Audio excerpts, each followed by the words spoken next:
Bueno, buenos días a todos y todas. Retomando aquí el ciclo de Pensando lo Vincular, la primera actividad después del receso invernal. Así que antes de anunciar y presentar para la actividad de prejornada que tenemos hoy, voy a pasar algunos anuncios de futuras actividades para recordarlas, por más que las vean en difusión de las redes y de los mails. El viernes 18 de agosto va a haber una presentación del libro Una vida para la libertad, Lu Andrea Salomé, musa de Nietzsche, Rilke y Freud, que una de las autoras es la querida Silvia Olaso, junto con otros autores, donde se presentará ese libro, que será muy, muy, muy interesante, realmente apasionante. Después, va a coordinar Greta Broppi esa actividad. Después les quiero recordar también las jornadas interinstitucionales, que son en septiembre, que es en el modo de pensar la clínica, Mi historia con Héctor, un paciente difícil, de Alejandro Fonsi. Así que todavía están a tiempo para inscribirse, para que tomemos en cuenta también esas actividades. Bueno, ahora vamos también a publicitar estas jornadas, pero que en realidad son para el 2024, y esta es una actividad de prejornada. Ya hemos tenido una en mayo, ahora tenemos otra, ¿sí? Así que voy a presentar el título, voy a presentar a los invitados de lujo que tenemos, a Diego Sturbrack y a Mariana Wikinski. Después Daniel Weinsberg va a decir algo al respecto, y así empezamos. Cada uno va a tener 15-20 minutos de exposición, y después vamos a abrir para el intercambio. Ese va a ser el modo de trabajar, ¿sí? Para que podamos pensar juntos. Bueno, el título de la jornada ya lo conocen, ¿no? Sí, que cartografías del sufrimiento vincular, cuerpos, mundos, éticas. Y hoy tenemos como invitados a Diego Sturbrack, que coordina grupos de estudio de política y filosofía, que ha probado con suerte no muy abundante diversas formas de intervención. Suele escribir en el blog Lobo Suelto y participar de charlas como estas, conversatorios, yo agrego, donde también he tenido el gusto de escucharlo, sobre distintos temas contemporáneos. Mariana Wikinski es miembro del equipo de salud mental del Centro de Estudios Legales y Sociales, expresidenta y actual miembro de la Asociación Colegio de Psicoanalistas, autora del libro El trabajo del testigo, testimonio y experiencia traumática, que ha sido traducido al portugués.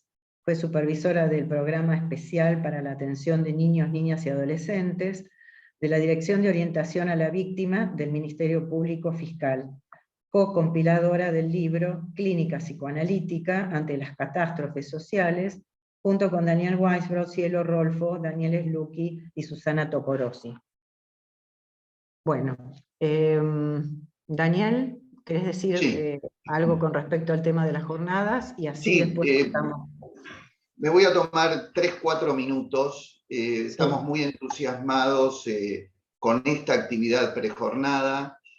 Nos acordábamos recién, antes de empezar con Diego, que él había estado, para los 65 años, hicimos una actividad prejornada en la que estuvo invitado Bifo Berardi, una actividad que habían organizado Ricardo Gaspar y Gustavo del Chopo, así que una alegría grande tenerlo a Diego nuevamente aquí, y a Mariana Wikinski, a quien, bueno, esperen que alguien se lo volvió a llamar por teléfono. Perdón. A Mariana, que sé que no te era sencillo estar hoy aquí y que el agradecimiento es especial por haber aceptado la invitación. Las jornadas las estamos organizando con Vanessa Bianchi, Lidia Ponce y Silvina Ubiña, y digamos, son nuestros 70 años, digamos, estamos grandes, ¿no? Así que no es una fecha más, es muy significativa y la queremos festejar como lo hicimos siempre, convocando al pensamiento, a la investigación y al encuentro y a la conversación como método. Ustedes saben que se han ido conformando, nosotros quisimos armar estas jornadas al revés esta vez, es decir, no armamos un organigrama y lo empezamos a llenar con títulos y personas, sino que convocamos al trabajo grupal, y de lo que nos va volviendo de ese trabajo grupal vamos a armar el organigrama. Por eso empezamos un año antes. Y queríamos contarles que ya se han conformado unos cuantos grupos y las posibilidades siguen abiertas para los que se quieran inscribir. Nosotros convocamos a 3 grupos abiertos. Uno de ellos está coordinado por Ricardo Gaspar y Gustavo del Chopo, que se llama Cartografías y Devenires de la Clínica Vincular Psicoanalítica. Hay otro grupo que está coordinado por Graciela Bianchi y Marta Eckstein, y el título de ese grupo es El cuerpo que no aguanta más. Es decir, los grupos tienen que ver con los subtítulos de nuestro evento. El cuerpo que no aguanta más es ese segundo grupo. Y también un grupo coordinado por Raquel Bosolo, que se titula Un mundo en mutación constante, éticas políticas. Esos son los 3 grupos abiertos que nosotros convocamos, pero también ya están funcionando otros que se han autoconvocado. A partir de espacios que funcionan en la PPG u otros que se han creado especialmente. Uno de ellos es el espacio Vínculo Lacan, que están trabajando, otro convocado por Carlos Pachuc y Silvia Gomel, para trabajar a partir de, ¿se acuerdan que a los 50, cuando cumplimos 50 años salió un libro de los 50 años? La idea de ellos es trabajar sobre qué pasó en los 20 años siguientes a esos, ¿no? En los últimos 20 años. Y también el taller de familia, que es un grupo autogestivo en el que están, entre otras colegas, Sara Moscona, Mirta Kleinborg, Ombretta Velati, van a trabajar sobre cómo afectan las cuestiones de género en las familias y en nuestra práctica clínica. Y también el taller que coordina Diana Blumenthal junto a Teresa Marín, van a trabajar sobre lo familiar, parentalidades en la diversidad, avatares y devenires. O sea, ven que está habiendo bastante movimiento, estamos hablando ya de 60, 70 personas en estos grupos que van a empezar a funcionar ya, ahora en agosto. Y está en gestación, Daniel, está en gestación el de comisión directiva. Eso, iba a decir, sabemos que además hay 2 o 3 grupos que están en gestación, pero que todavía no lo sabemos, digamos, o sea, no tienen título, todavía no nos apresuramos con el título. Claro, por eso, entonces digo que va a haber más grupos, ¿no? Y al mismo tiempo, mientras vamos buscando una sede, ustedes saben que estamos en un momento difícil en la Argentina, no nos pasan presupuestos, por eso no podemos tomar decisiones con eso, pero tendemos a Maimónides, digamos, como hicimos en el 19. Y lo último que les digo es que invitamos a 3 instituciones muy ligadas a nosotros en el plano de lo vincular para que también armen grupos de pensamiento. Esas 3 instituciones son la Asociación de Psicoanálisis de las Configuraciones Vinculares de Córdoba, la Asociación de Psicoanálisis de Familia, Pareja y Grupo de Mendoza, y la Asociación Uruguaya de Psicoanálisis de las Configuraciones Vinculares. Con las 3 instituciones estamos ya en diálogo y están también muy entusiasmadas para armar grupos de trabajo. Por supuesto que también va a haber, como siempre hay en los eventos, mesas de trabajos libres para que, digamos, cada uno singularice lo que quiera decir y pueda hacerlo si tiene ganas, pero la apuesta fuerte es al armado de estos grupos de pensamiento.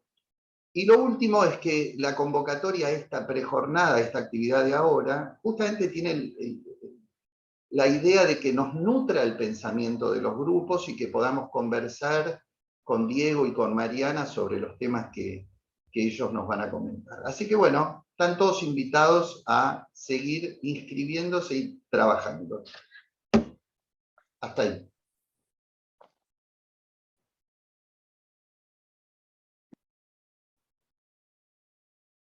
Bueno, Entonces vamos a darle lugar, Mariana primero, ¿sí? Dale. Dale. Bien. Bueno, gracias por la invitación. Y bueno, y felicitaciones por el cumpleaños de la asociación, que tiene mucha historia y tiene además, ha ofrecido condiciones fundacionales también para el ejercicio del psicoanálisis en Argentina, así que gracias realmente por la invitación. Antes de desplegar algo de lo que quiero compartir con ustedes, me llegó el texto que escribió la comisión, un texto disparador muy interesante, que terminaba con una frase que era algo así como haciendo temblar nuestras verdades sin titubear. Y yo, la verdad, pensaba que no hago otra cosa que compartir titubeos respecto de cuestiones que nos involucran en términos del pensamiento respecto de esta convocatoria, ¿no? De una evaluación de nuestra época, del psicoanálisis ante esta época, de las cosas que hemos debido repensar. Entonces, más bien me encontraba ofreciendo la posibilidad de titubear juntos. Entonces planteo, la única verdad que estoy dispuesta a sostener es la que propone que somos muy malos lectores del presente, que el psicoanálisis tiene herramientas limitadas para leer los acontecimientos en tiempo real, y que la teorización tiene que esperar, porque ocurre que se establece con una distancia prudencial respecto de aquello que la genera. Quizás por eso en el texto disparador se hablaba de la ficcionalización de la teoría frente a los nuevos acontecimientos que nos proponemos explicar. A veces cierta epistemología psicoanalítica intenta dar cuenta de fenómenos inéditos utilizando herramientas ordinarias de comprensión. Estamos impregnados quizás de alguna soberbia en nuestra teorización, en tanto suponemos que cualquier tipo de fenómeno político, social, humano, puede explicarse en tiempo real con nuestras herramientas. En ese punto comparto la irritabilidad de Primo Levi cuando escribe. No creo que los psicoanalistas, que se han arrojado con avidez profesional sobre nuestros conflictos, sean capaces de explicar este impulso, el de testimoniar. Su saber ha sido elaborado y probado afuera, en el mundo que para simplificar llamamos civil. A él pertenece la fenomenología que describe y trata de explicar. Son sus desviaciones las que estudia y trata de curar.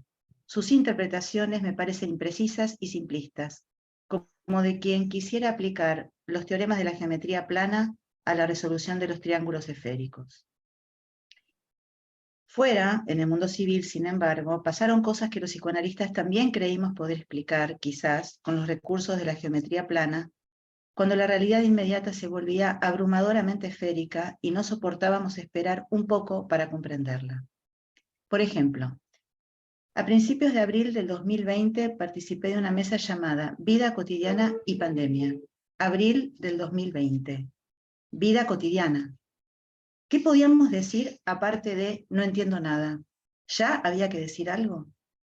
De modo que solo hablé de mi desconcierto ante la pandemia, ante la cuarentena y ante la convocatoria misma a hacer algo con eso, algo que no fuera más que compartir ese desconcierto.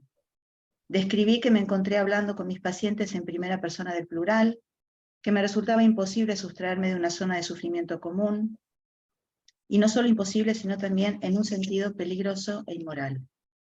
La fecunda noción de mundos superpuestos propuesta por Janine y Bender aparecía en mis teorizaciones flotantes constantemente a partir del reconocimiento de una realidad que nos envolvía traumáticamente al paciente y a mí.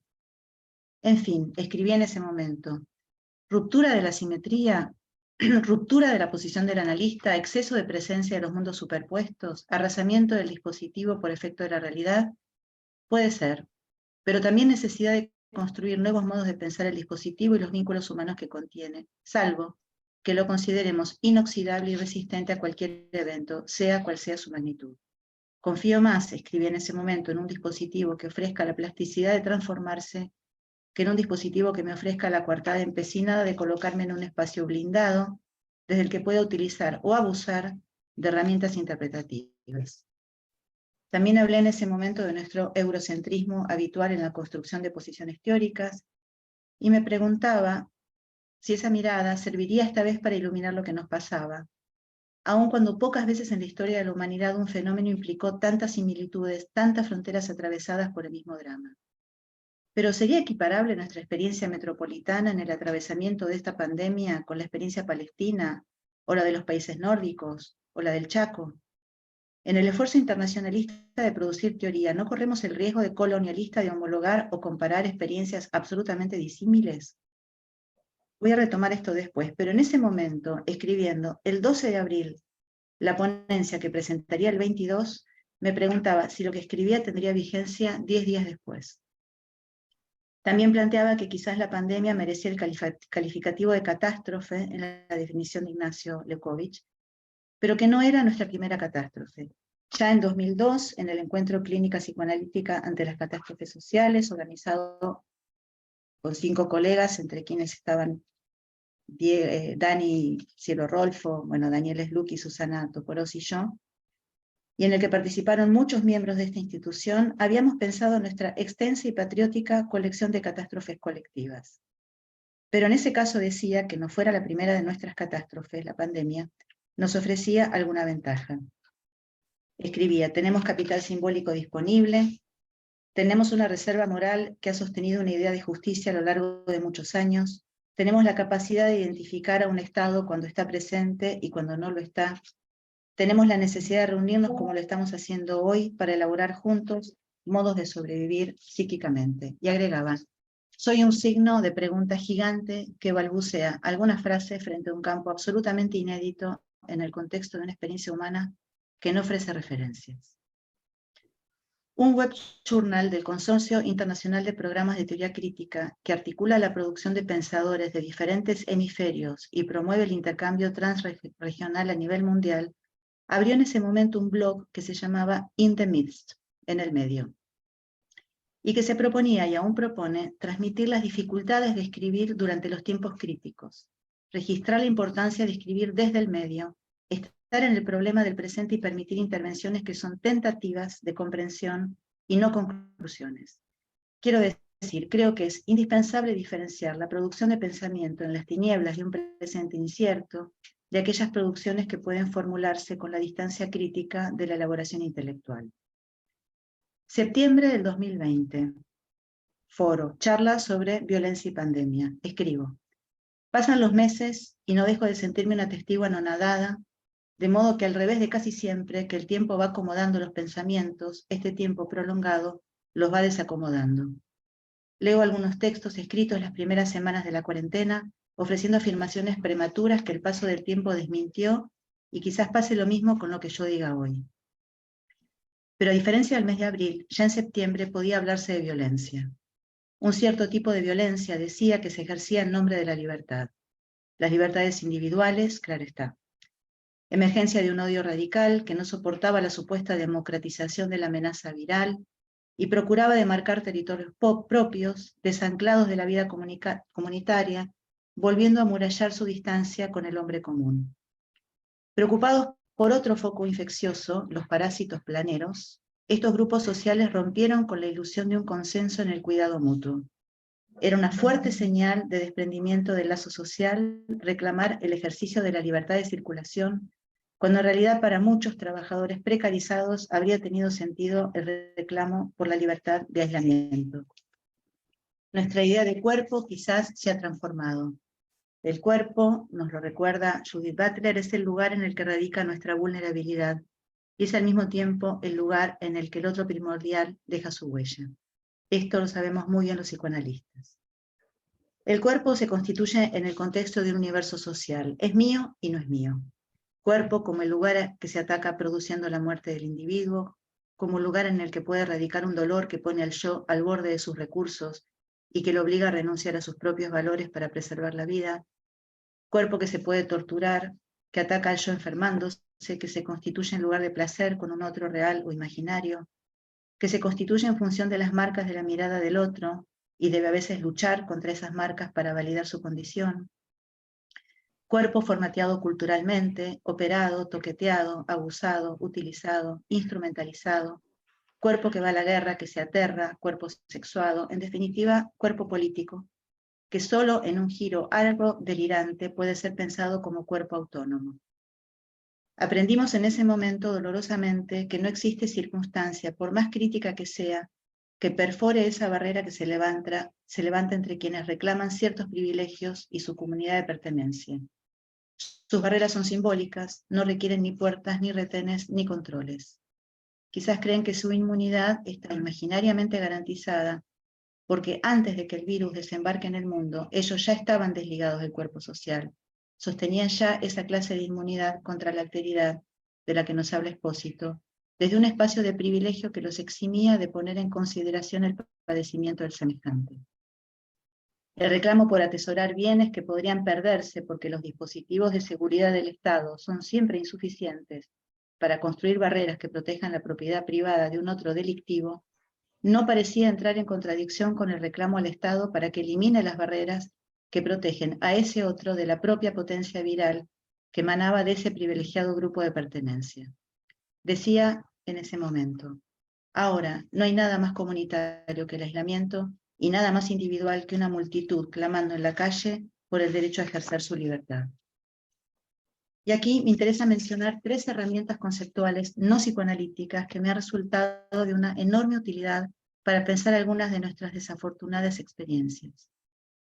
El concepto de sufrimiento social, la concepción de lo comunitario desde la corriente de la epidemiología crítica y la perspectiva de los derechos humanos desde las llamadas epistemologías del sur. Las 3 perspectivas confluyen en lo que podríamos identificar como un pensamiento a contrapelo de las teorizaciones que cierto colonialismo conceptual impone en nuestras reflexiones y nuestras prácticas. Prometía más arriba retomar esta cuestión. Existe en América Latina una corriente no predominante llamada epidemiología crítica, que en oposición a la epidemiología tradicional anglosajona, basada en datos probabilísticos y curvas de medición, pone de relieve rasgos estructurales de las regiones, desigualdades sociales, culturales y económicas en la comprensión de las etiologías y en el diseño de estrategias epidemiológicas, propone un criterio de salud en territorio, pone en consideración las representaciones sociales de las enfermedades y la necesidad de una mirada transdisciplinaria. La epidemiología anglosajona carece de recursos para incluir categorías como sufrimiento social, por ejemplo, carece de herramientas para abordar el padecimiento en el escenario específico de una comunidad, y propone, creo, un cierto modo colonialista de intentar comprender nuestra especificidad sufriente, apelando a recursos teóricos que son consistentes en otras latitudes. En principio deberíamos comenzar por reconocerle al sufrimiento su rasgo bifaz, su doble naturaleza, como lo plantea Carolina Gigali, es individual e intransferible, y al mismo tiempo es social, en el sentido de que permite inscribir a los seres humanos como miembros morales de una sociedad. En su texto El sufrimiento inútil, Levinas plantea la inmoralidad y el escándalo, son palabras textuales, que significa considerar al sufrimiento humano como una teodicea. El sufrimiento para Levinas es lo inasumible, lo inintegrable, es dolor, exceso que escapa a cualquier conceptualización y representación, a cualquier intento de unificación de los datos para darle sentido. Es revulsivo, es rechazo, denegación del sentido, es lo insoportable, es todo percepción, vulnerabilidad, un puro padecer que limita la libertad del hombre, lo desgarra y absorbe a la conciencia. O sea, para Levinas se trata de la imposibilidad de una confluencia entre sufrimiento y sentido, imposibilidad de inmoralidad o escándalo, de pensar el sufrimiento como una teodicea. Pero para Levinas el sufrimiento se transforma en sufrimiento no inútil, en sufrimiento justo, cuando es sufrimiento frente al sufrimiento inútil del otro, cuando se trata de la propia responsabilidad frente al sufrimiento del otro. He aquí, creo, una referencia al sufrimiento en su condición de generador de lazo social. En su carácter íntimo es irracional, insensato, inintencional, se sufre pasivamente, es inaudito e inasumible. En su carácter de lazo con el otro, que es un semejante, emerge como posición activa, tiene el sentido de movilizar la responsabilidad por ese otro.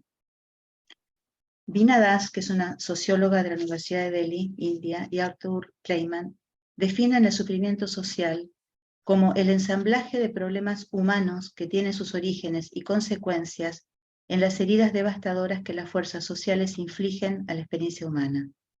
Y particularmente Veena Das plantea la necesidad del, textualmente, descenso a la cotidianidad, en el abordaje del sufrimiento social. Y escribe, es una cita un poco extensa, pero escribe: el discurso del profesional, aun cuando hable por cuenta de las víctimas, parece carecer de las estructuras conceptuales que permiten darles voz. No estoy sugiriendo que la experiencia de la víctima pueda hablarnos de manera clara y directa, sin verse mediada por la reflexión intelectual. Lo que quiero sugerir, sin embargo, es que las estructuras conceptuales de nuestras disciplinas, de la ciencia social, el derecho, la medicina, conducen a una transformación del sufrimiento elaborada por los profesionales que le quita voz a la víctima y nos distancia de la inmediatez de su experiencia. Acá termina la cita. Pienso que las categorías sufrimiento social y malestar aluden a fenómenos de muy distinta índole, y preferiría reservar por un lado el concepto de malestar para aquella clase de renuncias que imponen la vida colectiva y comunitaria, y por el otro el concepto de sufrimiento para el excedente, el plus que impone las consecuencias del ejercicio de crueldad, de las desigualdades económicas, sociales, regionales, raciales, coloniales y patriarcales, en la medida en que son generadas por un otro humano y por lo tanto podrían ser reductibles en su expresión, si los parámetros de existencia a nivel planetario fueran más justos. Una corriente de pensamiento llamada epistemología del sur, uno de cuyos máximos representantes es Boaventura de Sousa Santos, plantea el problema de que en los grandes dispositivos humanitarios que se despliegan a lo ancho del planeta en defensa de los derechos humanos, es reconocido el sufrimiento urgente, el que deriva de los padecimientos físicos, las enfermedades, las hambrunas, los desastres ecológicos, con sus consecuencias en pérdidas de vidas humanas. Los cuerpos, en fin, ocupan el centro de la escena, en tanto afectados por traumas de índole colectiva.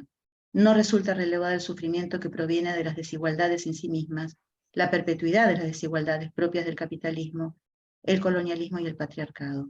El concepto mismo de derechos humanos, en su amplitud homogeneizante, podría desconocer estas desigualdades.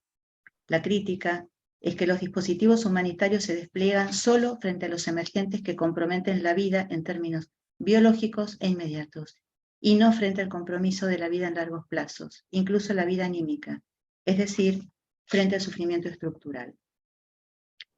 Solo quisiera decir una cosa más. Hace 70 años, en 1962, en torno del momento en el que se funda la PPG, finalizó la Guerra de Liberación que había comenzado en 1954 y dio final a la ocupación colonizadora de Francia en Argelia, que desde 1830 se había prolongado a lo largo de 132 años. Muchas generaciones de argelinos atravesaron y se vieron atravesadas por ese acontecimiento histórico, que determinó niveles incalculables de devastación en todos los aspectos imaginables. Expropiación de recursos de territorios, de idioma, de identidad, de historia, de patronímicos, además del ejercicio descarnado de actos de crueldad, violaciones, mutilaciones, despedazamientos de cuerpos, asesinatos de niños y torturas que dejaron hondas huellas en términos transgeneracionales. La desmentida de este accionar por parte de la metrópoli impidió durante décadas, e impide aún hoy, una reconstrucción de la historia que integre el reconocimiento de la responsabilidad de Francia en esta destrucción. La Guerra de Liberación fue una de las guerras de liberación más sangrientas que se hayan conocido. En ella perdieron la vida 300.000 argelinos, más de 20.000 soldados franceses, más de 6.000 colonos, y además produjo una migración de millones de argelinos que debieron huir de su país. Argelia logra que en 1962 sea declarada su independencia, pero se inicia a partir de allí un largo periodo atravesado por guerras internas, asesinato de dirigentes políticos, guerras fratricidas y actos terroristas por parte de grupos enfrentados en su posición respecto del modo en que debía reconstruirse la identidad nacional. La forzada construcción de una homogénea identidad postcolonial, nacional y religiosa implicó un nuevo borramiento identitario. Las múltiples identidades que constituían a la nación argelina antes de su colonización debían subsumirse a una identidad totalizante y totalitaria que resolviera el desmantelamiento que Argelia había padecido en la pérdida histórica de su soberanía. Este tema fue abordado por la psicoanalista franco-argelina Karima Lasali, heredera de la obra de Frantz Fanon, en su libro Trauma colonial, publicado primero en francés y traducido luego al inglés. En ocasión de la escritura del prólogo para su versión en inglés, dentro del extrañamiento que yo experimentaba en la lectura detallada de un acontecimiento lejano para mí, geográfica e históricamente, encuentro una frase que me resulta familiar. Tuer la mort, decía en francés, matar la muerte. Cita que toma la Sally del texto de Gilú García Reynoso para dar cuenta del fenómeno de la desaparición de personas, y cita que da cuenta también de la enorme potencia de nuestra herramienta, el psicoanálisis, siempre que se proponga atenuar el sufrimiento humano, tendiendo un imaginario puente transhistórico y transoceánico como psicoanálisis implicado. Bueno, muchas gracias. Gracias, Mariana. Bueno, Diego. Si podés, adelante nomás. Sí, estaba esperando que me desmutearan. ¿Cómo les va? Muchas gracias por la invitación. Acabo de escuchar atentamente lo que dijo Mariana y me da pena que este dispositivo no acepta aplausos, digamos, ¿no? Me gustó mucho lo que dijo y me gustaría partir de su inicio y quizás también terminar con algo que dijo al final, pero yo no tengo nada escrito, tengo ideas bastante desordenadas, vamos a ver cómo las organizo y además fui introduciendo a ultimísimo momento algunas cosas que fui escuchando de Mariana, o sea que tengo un caos de varias capas, pero empezaría por lo primero que no sé si lo primero que dijo Mariana, pero lo primero que me impactó que dijo Mariana, que es algo así como somos malos lectores del presente. Entonces, sin saber exactamente a dónde la lleva a ella decir eso, más que lo que escuché, pero sí pienso en qué me lleva a mí escuchar esa frase, ¿no? En primer lugar, me lleva a pensar, bueno, que somos lectores, ¿no? Malos o buenos, ¿no? Como decía Descartes, si hay un genio maligno que me engaña y no me deja pensar, pero yo ya sé por lo menos qué pienso, aunque sea engañado, y entonces existo. Entonces yo ya sé que somos lectores, y aún si leemos todo mal, estamos acá, leyendo, ¿no? Me parece un indicio de existencia que tomaría. Muchas cosas dijo Mariana importantes sobre el colonialismo, no sé si lo podré retomar, pero quisiera partir de la idea de que somos malos lectores del presente. También supone, no solo hay un énfasis sobre la lectura, que somos lectores, concuerdo, siempre el presente define al lector como malo, no hay manera, me parece, que sea de otra manera, no tendríamos ninguna garantía de qué significa ser buenos lectores para un presente que, como se dice en el texto que hemos leído para esta reunión, para algo que está en movimiento y quizás también en destrucción. Entonces, no sabríamos de dónde extraer los criterios que nos confirmen de que somos buenos lectores. Por hipótesis, nuestra ineficacia a la hora de actuar nos demuestra que no somos muy buenos lectores. Pero también está la cuestión del presente, ¿no? Es decir, que cómo se define el presente, digamos, decirse lector es ya tener una hipótesis de cuál es el texto que uno lee y cuál es el presente, ¿no? Entonces, una mínima cosa que quería decir sobre la lectura al comienzo, que ya les digo no lo tenía previsto, es delimitar 3 marcas de lecturas o 3 pretensiones de qué significa leer. Podría extenderme demasiado sobre esto. Vamos a ver la inercia del discurso a dónde me lleva, pero primero la idea de Maquiavelo, ¿no? De que la política es una práctica de lectura, de que la política nace cuando se lee el mundo y no cuando se inscribe uno en una visión teológica o moral del mundo. Que la política en términos de forma de conocimiento, ¿no? Que yo creo que es algo que hemos perdido, ¿no? Entonces, para nosotros la política ya es una técnica de gestión. Pero cuando nace la política moderna es una forma de conocimiento, y una forma de conocimiento de la sociedad fundada en una práctica. Si la política es una práctica incontrolable, ¿no? Entonces, leer lo que somos, leer lo que nos pasa es una forma de conocernos. Ahí hay una idea de lectura extraordinaria, porque supone que entre la multitud y el texto hay una estructura similar, con la diferencia que el texto se adecua a un modelo ya escrito y la multitud es una cosa que se escribe en vivo. Por lo tanto, el político, la política, quien quiera hacer política es alguien que tiene que estar leyendo en las pasiones humanas, en los modos en que se mueven los cuerpos, en los designios de los tiempos, en eso que Maquiavelo llamaba la fortuna, un texto que se está escribiendo. Y como sabemos, no hay ningún político que sea buen lector eterno, ¿no? Se leen secuencias, ¿no? Lo que Maquiavelo llamaba la virtud. El segundo momento de lectura en que estaba pensando mientras la escuchaba Mariana es en Walter Benjamin, ¿no? Mariana lo citó a Levinas. No sé hasta qué punto podría haber una aproximación ahí en lo que voy a decir ahora, pero cuando leemos a Walter Benjamin, yo creo que nos encontramos con una exigencia muy alta de lo que es leer, porque lo que se busca es un conocimiento que no esté desprendido de una justicia. Es decir, el conocimiento al que se aspira es un conocimiento que al mismo tiempo redima, un conocimiento redentor, un conocimiento que haga justicia. Y me parece que eso sería otra manera, ¿no?, de ir tomando qué aspiramos como lectores, ¿no? Porque estamos en un mundo en donde leer es leer información, ¿no? Como decía el propio Walter Benjamin, la información carece de sentido. Es decir, el sentido no proviene de la información, estamos sobreinformados, pero la experiencia de tejer sentido en la experiencia no es la misma que la de estar sobreinformados, y la aspiración a un tipo de conocimiento o un tipo de pensamiento redentor, mesiánico, decía Benjamin, ¿no?, que, digamos así, produzca escenas de justicia.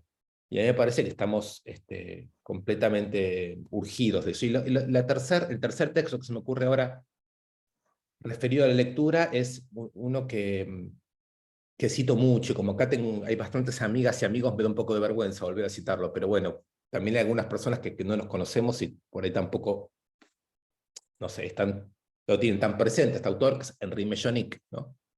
Él dice que leer, ¿no?, leer es leer por segunda vez, es releer, que quien no relee todavía no se descubrió como sujeto de lectura. Digamos que en una primera lectura reconocemos un texto, pero en una segunda lectura aparece el sujeto que lee. Es decir, nos leemos a nosotros mismos. ¿Qué preguntas nos hacemos? ¿Qué incertezas tenemos? ¿Qué miedos? ¿Qué umbrales, ¿no?, nos atrevemos o no a cruzar? Es decir, que solamente en la relectura aparece el sujeto de la lectura.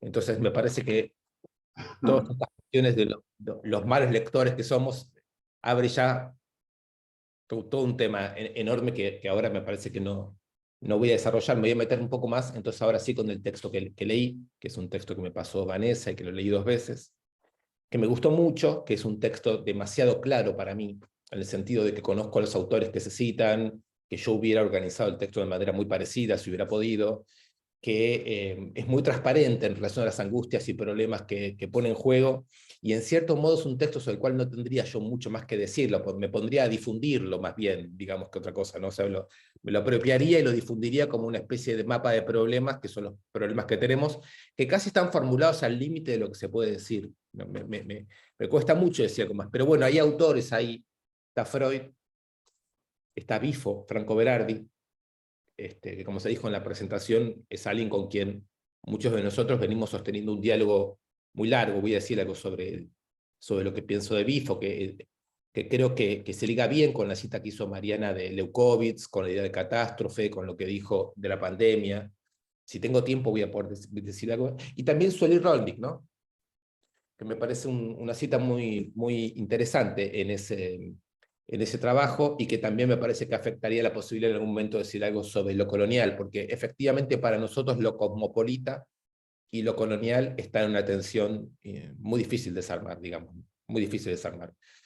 Cuando la escuchaba Mariana pensaba entonces en un cuarto nombre, que es el de Mariátegui, de José Carlos Mariátegui, ¿no?, el intelectual peruano, comunista peruano de los años 20, que sin terminar el colegio secundario prácticamente traducía a Freud, ¿no?, en Perú, en una revista llamada Mauta, en el que había una enorme preocupación por las 4/5 partes indígenas del Perú, ¿no? Entonces podía ligar un cosmopolitismo desde el mundo indígena, traducir a Freud, a Trotsky, en el año 26, 27, ¿no? Hay un tipo de cosmopolitismo hecho desde lo colonial, ¿no?, que tengo la impresión de que sigue siendo un punto absolutamente privilegiado desde el cual pensar, ¿no?, que además que nos salva del problema de tener que elegir un localismo extremo o un cosmopolitismo abstracto, ¿no? Entonces también pensaba que si bien el psicoanálisis es objeto de crítica, y Mariana hizo muchos comentarios críticos sobre el asunto, el hecho de que Mariátegui, pensando en el movimiento indígena peruano en el 26, la tradujera a Freud, ¿no?, como Benjamin lo leía Freud, como Kafka lo leía Freud, me hace pensar que hay algo en ese cosmopolitismo que es muy relevante porque puede ser trabajado en situaciones muy concretas. No cité a Kafka de casualidad, cité a Kafka para decir lo siguiente. Acaba de salir un libro editado por Cactus, que es de Surabitsvili, que es uno de los grandes autores próximos a Deleuze, ¿no? Alumno de Deleuze, discípulo estaría mal dicho, que se llama La literalidad, y donde hay un trabajo sobre Kafka muy interesante, que para mí tiene mucha relevancia porque, a diferencia de todos ustedes, yo carezco de clínica. Entonces, cuando nos ponemos a pensar sobre el presente, yo intuyo que ustedes, digamos, tienen como un material de base muy actualizado, que se llama clínica, y que está también citado en el trabajo, y los que no tenemos clínica, digamos, vamos preguntándonos cuál es la materia que es pertinente, ¿no? Para hablar del presente, lo que decimos como el presente. Y acá Surabitsvili trabaja muy bien sobre cómo Deleuze y Guattari, autores también citados en ese trabajo, ven en Kafka a alguien que pone en juego una literalidad muy particular, que es la literalidad de aquel que hace o de registro sensible para captar no en lo simbólico, no en el texto, ni que se lee ni que se escribe, sino en el mundo de los afectos más íntimos o más difíciles de registrar, una zona en la cual se pueden percibir nuevas fuerzas o mapas de intensidades. Solamente a partir de eso se escribe, y entonces la escritura es una escritura que va poniendo en juego un testeo de las maneras en que podemos registrar aquello del mundo que todavía no es texto. Entonces me parece muy auspicioso que nosotros podamos convertirnos en sujetos sensibles capaces de registrar fuerzas, capaces de registrar en nosotros mismos, en lo que no sabemos pensar, fuerzas, porque ahí también hay una idea de lectura completamente desafiante. Yo había pensado en una serie de consignas, pequeñas consignas, que eran las consignas que me iban saliendo de la mezcla de las cosas que leo y pienso con lo que leía en el trabajo este, ¿no? La idea de consigna viene de Lenin, ¿no? O sea, no la inventó él, pero Lenin la formalizó muy bien, ¿no? La consigna es aquello que permite ligar un cierto estado de cosas con unos ciertos objetivos, ¿no? O sea, tiene la fórmula de la acción, la consigna. Y pensaba que entre las consignas, una muy interesante para rescatar es una que viene de Walter Benjamin, que extrae del surrealismo, y que es la organización del pesimismo. No sé si la conocen, está tomado de la izquierda, digamos, francesa de los años 20, de los años 30, y es puesta en Benjamin, o por lo menos como la recuerdo. La organización del pesimismo supone exactamente que no hay motivos para adherir al presente, que todos los llamados al optimismo del presente pueden ser considerados como complicidad con el desastre, ¿no? Como complicidad con la catástrofe. Pero el pesimismo no tomado como una suerte de pasividad, no como una toma de distancia, digamos, que aquieta, porque es un pesimismo a organizar, la organización del pesimismo. Es el conjunto de razones por las cuales uno no adhiere al presente puestos como actividad. Me parece que esa es una consigna interesante para darle vueltas a un documento que es un documento que es también bastante terrible, porque habla, digamos, de la incompatibilidad, digamos, entre tierra y mundo. No sé si lo han leído, esa cita de Bifo terrible, ¿no? Que la tierra no soporta más nuestro mundo, digamos, ¿no? Entonces habría que ser capaz de hablar en nombre de la tierra contra este mundo. Entiendo que con la fórmula cuerpo se puede pensar la fórmula tierra, es decir, que se puede pensar una prolongación entre cuerpo y tierra contra el mundo. Entiendo que el texto habilita esa posibilidad, y eso yo lo pensaría con la consigna de la organización del pesimismo. También hay en Benjamin una idea muy fabulosa, que es la idea de que la revolución no debería ser tomada como el corolario de un proceso histórico, como la maduración de las fuerzas productivas, como la conclusión de la conciencia, como digamos así, el punto de llegada del saber, sino que más bien la revolución al modo de la infancia es aquello que está en un comienzo, es lo que formula un comienzo, es lo que se niega a tomar al mundo como preformado, al mundo y el conjunto de los saberes, signos y asignación simbólica, digamos, de objetos y palabras como una cosa ya hecha, ¿no? Benjamin toma la experiencia de los niños, ¿no? La idea de que se juega con los residuos del mundo y no con los sentidos del mundo. Me parece que esa idea de que la revolución y su desprestigio ¿no? Sí, como conjunto de saberes y de creencias firmes, pueda ser sustituida por aquello que está en el comienzo, por aquello, digamos, que surge cuando nos ponemos a jugar con los residuos del mundo, con las ruinas del mundo, ¿no? Muy compatible con la idea de no creer en este mundo, que les decía antes con la idea del pesimismo, es muy importante, porque la idea de revolución para la modernidad es la única idea que hemos conocido que permite crear igualdades e inscribirlas en el Estado y en la economía. No hemos conocido otra forma. Y si la idea de revolución que hemos conocido es completamente inútil, estéril, no funciona más, estamos obligados a pensar qué otra manera, o cómo vamos a seguir pensando la producción de igualdad. De otra manera, no seremos capaces siquiera de defender las ideas de igualdad más elementales de la Revolución Francesa, es decir, las igualdades burguesas elementales. Y mi hipótesis es que estamos asistiendo a una destrucción de igualdades, a una radical dinámica de destrucción de igualdades que la política no tiene cómo frenar, y creo que no tiene cómo frenar porque se niega a pensar la revolución como inicio. Bueno, otra consigna que me parece muy, muy fundamental, por favor me avisan si me estoy yendo de tiempo, porque como no tengo No, un texto... te queda. Tranquilo. Bueno, Sí, sí. es la idea de conectar con la desesperación, que también es una consigna kafkiana, ¿no? Tengo la impresión de que tanto en el plano personal, pero bueno, esto ya les digo, como no tengo clínica, no sé hasta qué punto tiene validez que yo lo diga así, pero en el plano social y político, ¿no? La Argentina es un país de sobrevivientes y es un país con grados de desesperación muy relevantes a tener en cuenta, y muy potenciados por el mundo de las redes sociales y por las formas, digamos, del lenguaje que circula en las redes sociales, y por el tipo de desigualdad social, económica y política que está habiendo. Entonces, toda desconexión del lenguaje crítico respecto a la desesperación social pierde materialidad y solamente alimenta un cinismo, en donde el buen pensamiento de la igualdad queda completamente desconectado de la materialidad afectiva de la desesperación.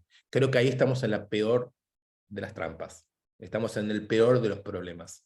Un pensamiento y un lenguaje progresistas, bellos, tiernos, encantadores, enternecedores, y una distancia extraordinaria con la dimensión de la desesperación de las vidas. Conectaría esto con otra consigna, que creo que es la consigna que Bifo nos trae en el último tramo de su obra. Está por salir un libro con esta cuestión, que es la deserción, ¿no? En Bifo, el remate, vamos a decirlo así, actual de su recorrido y de su obra lleva a la idea de una deserción. ¿Qué sería en Bifo la deserción? Está citado el tercer inconsciente, el último libro de Bifo, en el documento que hemos leído, o me pasaron para leer. Está a punto de salir un libro en castellano que se llama La deserción. Bifo plantea que la deserción es un avatar del deseo. Así que luego de la época neoliberal, catástrofe y pandemia mediante, duele demasiado desear al interior de los dispositivos neoliberales.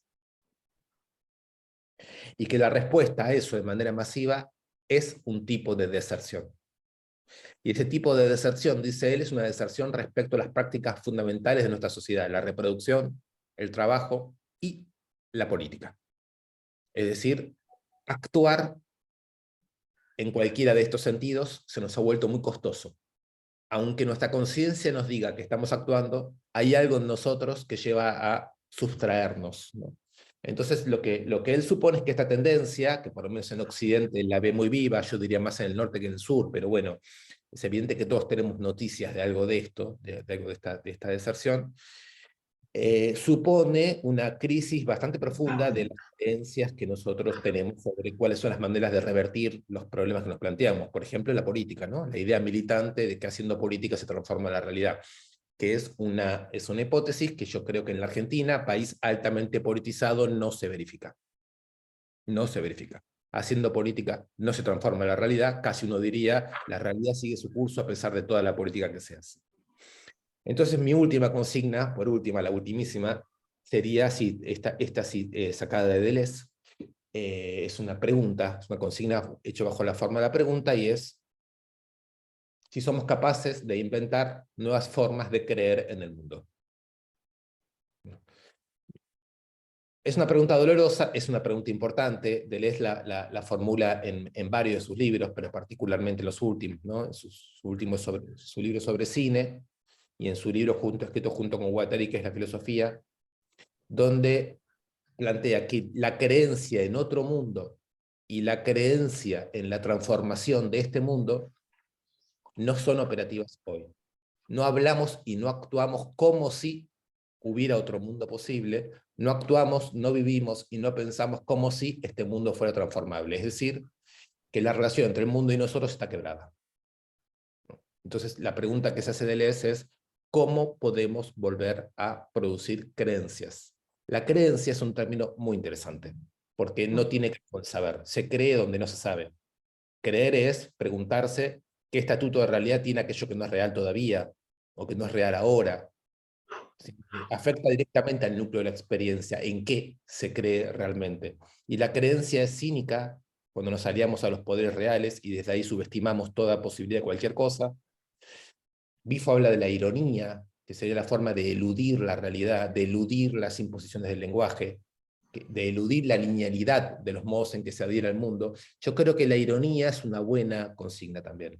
Es una buena consigna. Y la pregunta sobre en qué cosa creemos, en términos de si somos capaces de crear formas de creer, me parece muy programática, dado que nosotros, cuando nos juntamos a pensar, intentamos encarnar, intentamos actualizar modos de pensar, modos de ser, sin tener el poder de hacer de eso una voluntad política inmediata. Pero sin embargo hacemos el ejercicio de suponer que si creemos cosas nuevas y que decimos cosas nuevas, estamos encarnando algo. Yo tengo la idea de que ese tipo de encarnación es la que nos preocupa, es la que nos hace organizar congresos, reuniones, artículos. Un poco me gustaría pasar a la conversación, si les parece. Buenísimo. Gracias, Diego. Sí, estaría bueno decantar un poquito, a ver un instante, unos segundos, y entonces ya empezar a hacer algunos comentarios, habilitando los micrófonos. ¿Vos, Daniel, querés decir algo antes de eso?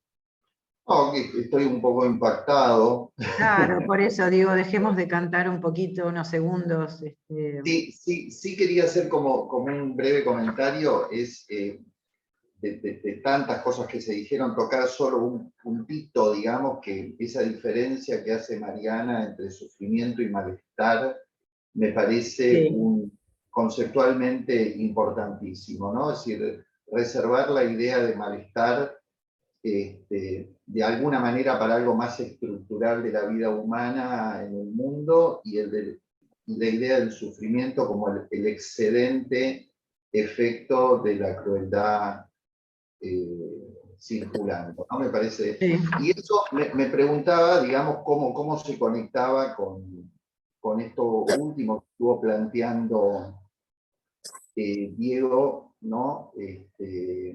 Respecto de. Esa frase me pegó mucho, duele desear, ¿no? Duele desear. Dolor y deseo en general nosotros no lo tenemos unido, ¿no? Pero la idea de que duela desear me parece que también abre una puerta.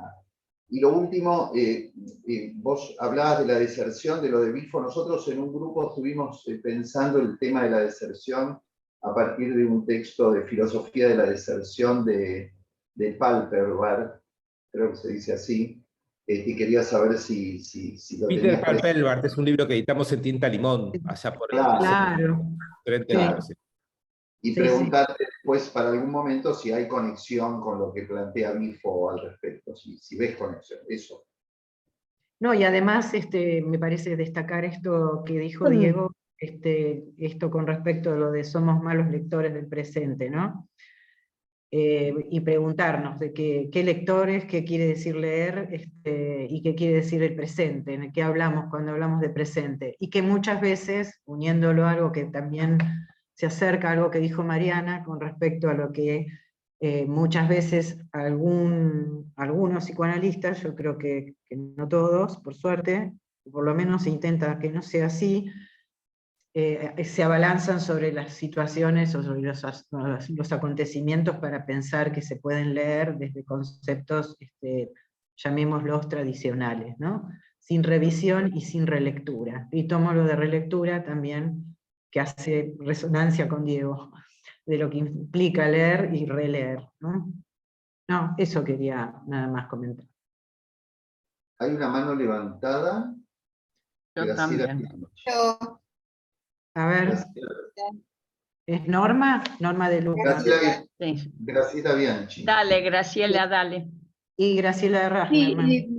me parecía que toda la reunión de hoy, que fue, bueno, como dijo Nélida, hay que recuperarse, viene bien en relación a la propuesta de las jornadas, me parece a mí. Me parece, es medio una pregunta también, que es cómo cartografiar el sufrimiento actual. O sea, me parece que hay muchas puntas para ver desde dónde, cómo podemos no teorizar, tal vez todavía, como decía Mariana, pero sí ir registrando las formas, las maneras en que se va presentando. Me pareció interesante por eso. Sí. Bueno. Norma de Luca. Sí, algo que le quería dirigir como pregunta a Diego para, no sé, confirmar algo que asocié de la lectura que hicimos con él en un seminario sobre Walter Benjamin, que a mí me ha quedado muy grabado y al que acudo para salir del marasmo a veces. Sí. Dos cosas, ¿no? En relación al presente, a mí me quedó la idea de que lo que más importancia él le daba a cierto relampagueo de las situaciones que iban surgiendo, como que eso es lo que era importante tomar, algo muy fugaz que relampaguea y que nos afecta profundamente. Esa sería como una primera pregunta o confirmación si es así. O no si es así, sino si es algo que Walter Benjamin ha dicho en algún momento. Y otra cosa que sí rescato más claramente en relación a la idea de revolución o de las cosas que han quedado como fracasos en el pasado, que él señala algo que me parece fantástico, que es el hecho de que no nos quedemos en los contenidos de lo que fracasó, sino retomar la fuerza instituyente que tuvo en ese momento, como esto que dice Diego de la infancia o de los comienzos, que alumbró ese movimiento que después pudo haber fracasado, como retomar algo de las fuerzas.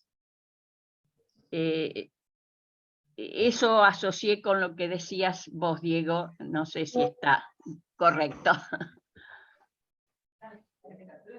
Bueno, ¿quieren que sigamos y después hacen los comentarios? ¿Quieren hacerlos ahora, los comentarios, Mariana y Diego, con respecto a esto que vengo diciendo, o seguimos? Después me parece que por ahí, no sé Bueno. qué plantea Diego, pero me parece mejor seguir Parece abriendo. mejor, sí, recojamos comentarios y después que hacemos. Está bien. Graciela Rachnerman, Ricardo Gaspar y Silvia Bolster. Bueno. Orden, ¿sí? Y ahora Osvaldo Bonano. Y después Osvaldo, sí. Sí. Bueno, por supuesto, agradecerles a Diego y a Mariana, riquísimas las exposiciones de ambos. Una primera cosa que me había quedado pensando, si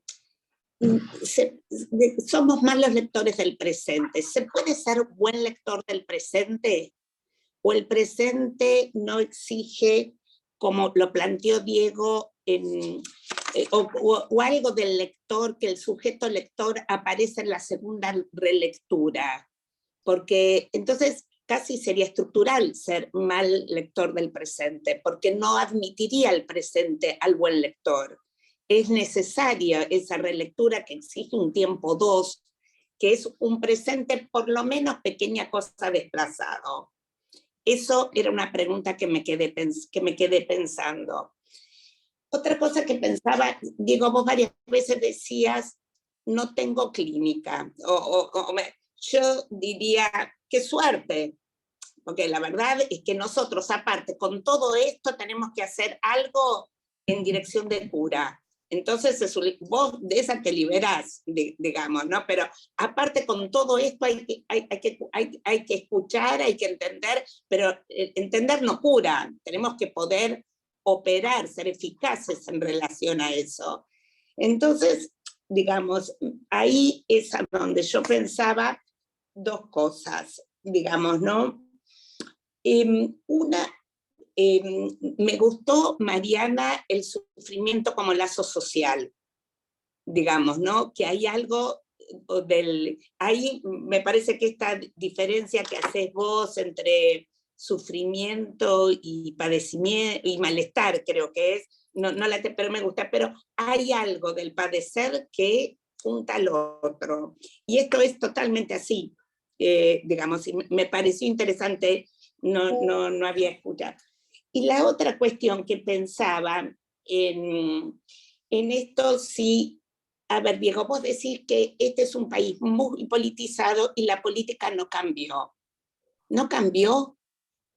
Porque por ahí esto que nos pasa ahora es con la política, y por ahí uno asocia el cambio a algo positivo, y por ahí la pérdida de derechos y el aumento de desigualdades sea el cambio que llevó la política. Esto.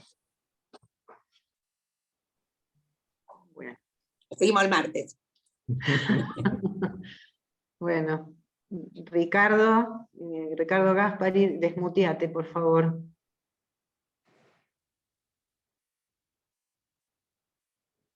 Ahí está. Me desmute. Bueno, muchas gracias. Los escuché atentamente y me bailotean algunas reflexiones, algunas ideas que quiero poner en juego y preguntarles a todos qué piensan de esto, ¿no?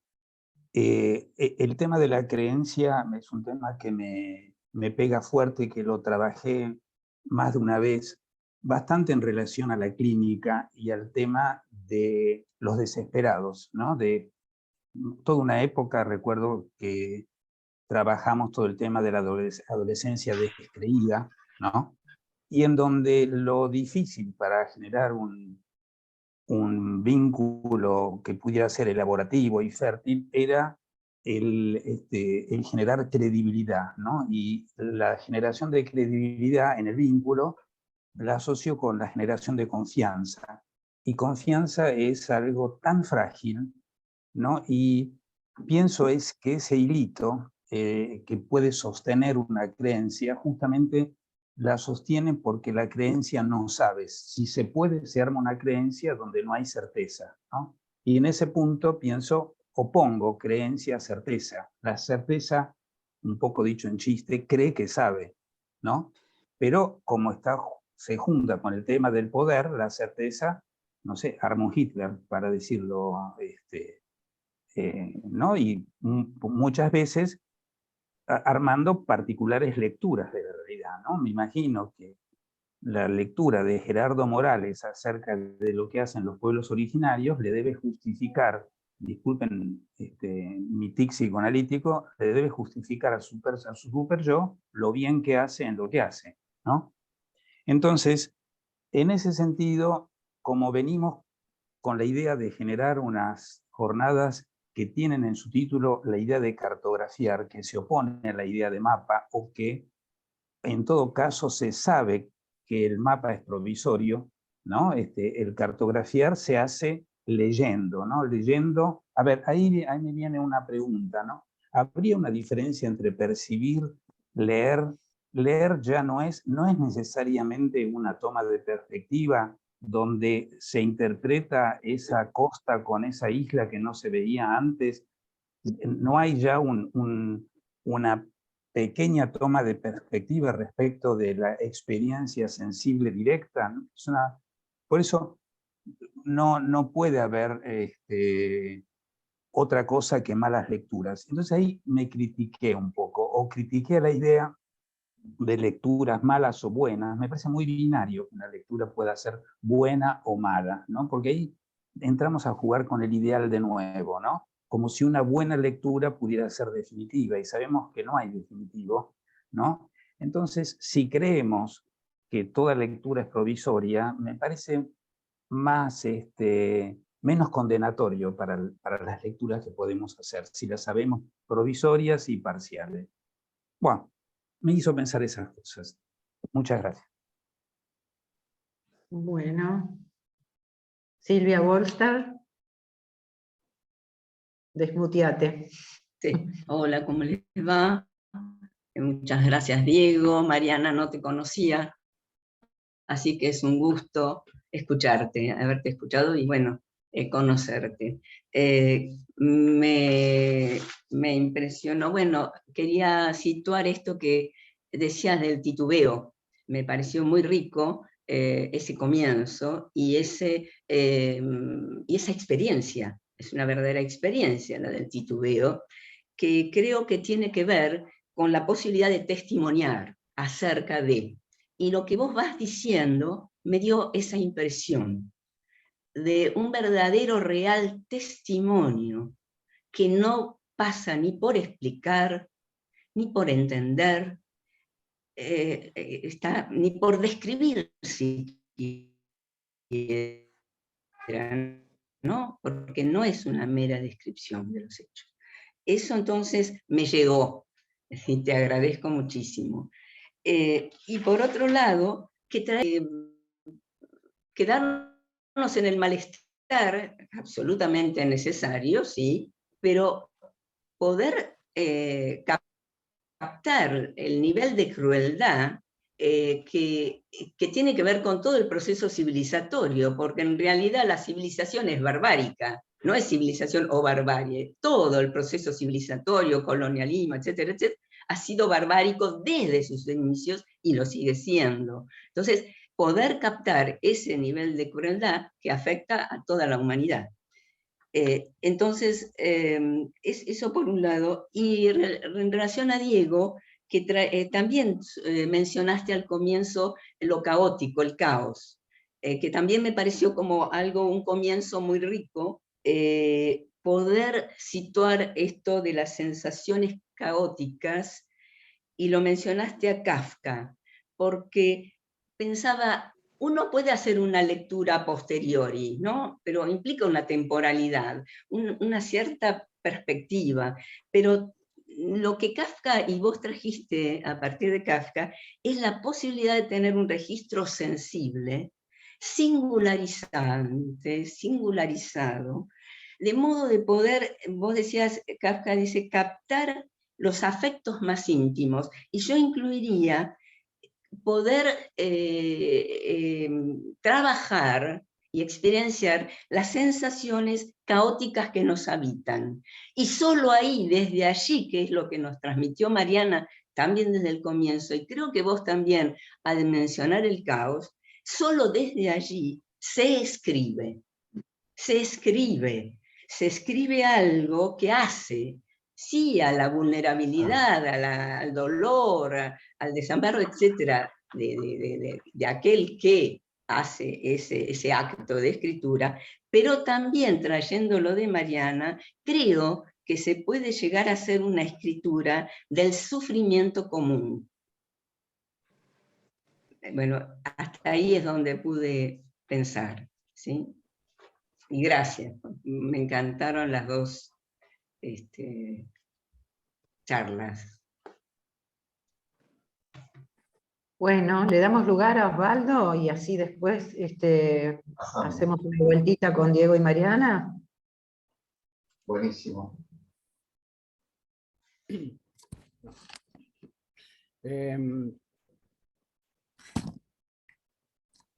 Además de agradecerles a los que primero expusieron un cierto cuerpo de ideas bastante provocativas, creo que debemos felicitarnos todos los que estamos acá por reunirnos en un colectivo que intenta pensar lo que nos pasa.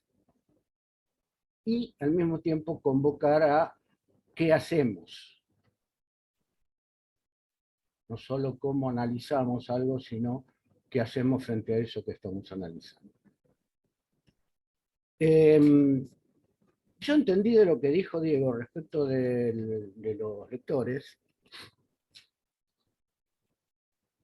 que somos los únicos lectores que hay. no hay otros. Quiero decir, no se puede pensar que habría otros que harían una lectura pues esta. Pero es bien interesante lo que dice Diego, que es en la segunda lectura cuando surge el sujeto que se pregunta por qué es lo que está pensando cuando lee. O mejor dicho, qué es lo que lo piensa a ese sujeto cuando lee. Respecto de la distinción entre malestar y sufrimiento, me parece que el riesgo que corremos los psicoanalistas es la de reducir lo que Mariana expuso como sufrimiento a la noción clásica de malestar psíquico frente a la civilización.